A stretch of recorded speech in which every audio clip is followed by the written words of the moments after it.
ಸಮಾಜ ಸುಧಾರಕ ಮನ್ನತ್ತು ಪದ್ಮನಾಭ್ ಅವರ ಜನ್ಮದಿನ ಪ್ರಧಾನಿ ಮೋದಿ ಅಮಿತ್ ಶಾ ಅವರಿಂದ ಗೌರವ ನಮನ. ದಾರ್ಶನಿಕ ಸಮಾಜ ಸುಧಾರಕ ಮತ್ತು ನಾಯರ್ ಸರ್ವಿಸ್ ಸೊಸೈಟಿ ಸಂಸ್ಥಾಪಕ ಮನ್ನತ್ತು ಪದ್ಮನಾಭ್ ಅವರ ಜನ್ಮದಿನೋತ್ಸವ ಪ್ರಯುಕ್ತ ಪ್ರಧಾನಿ ನರೇಂದ್ರ ಮೋದಿ ಮತ್ತು ಗೃಹ ಸಚಿವ ಅಮಿತ್ ಶಾ ಅವರು ಶ್ರದ್ದಾಂಜಲಿ ಸಲ್ಲಿಸಿದ್ದಾರೆ. ಪ್ರಧಾನಿ ನರೇಂದ್ರ ಮೋದಿ ತಮ್ಮ ಸಾಮಾಜಿಕ ಜಾಲತಾಣ ಎಕ್ಸ್ನಲ್ಲಿ ಮನ್ನತ್ತು ಪದ್ಮನಾಭನ್ ಅವರು ಘನತೆ, ಸಮಾನತೆ ಮತ್ತು ಸಾಮಾಜಿಕ ಸುಧಾರಣೆಯಲ್ಲಿ ನಂಬಿಕೆ ಹೊಂದಿದ್ದ ಒಬ್ಬ ಮಹಾನ್ ದಾರ್ಶನಿಕ.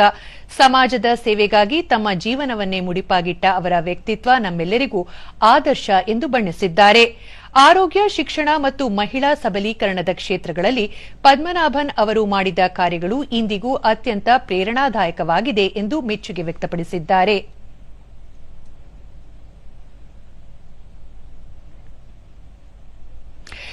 ಸಚಿವ ಅಮಿತ್ ಶಾ ಅವರು ಪದ್ಮನಾಭನ್ ಅವರನ್ನು ಭಾರತ ಕೇಸರಿ ಎಂದು ಬಣ್ಣಿಸಿದ್ದು, ಕೇರಳದಲ್ಲಿ ಸಾಮಾಜಿಕ ಅನಿಷ್ಟಗಳ ವಿರುದ್ಧ ಹೋರಾಡಿ ನ್ಯಾಯಯುತ ಸಮಾಜ ನಿರ್ಮಾಣಕ್ಕೆ ಅವರು ಹಾಕಿಕೊಟ್ಟ ದಾರಿ ಭಾರತವನ್ನು ಬಲಪಡಿಸಲು ನಮಗೆ ಶಕ್ತಿ ನೀಡುತ್ತದೆ ಎಂದಿದ್ದಾರೆ.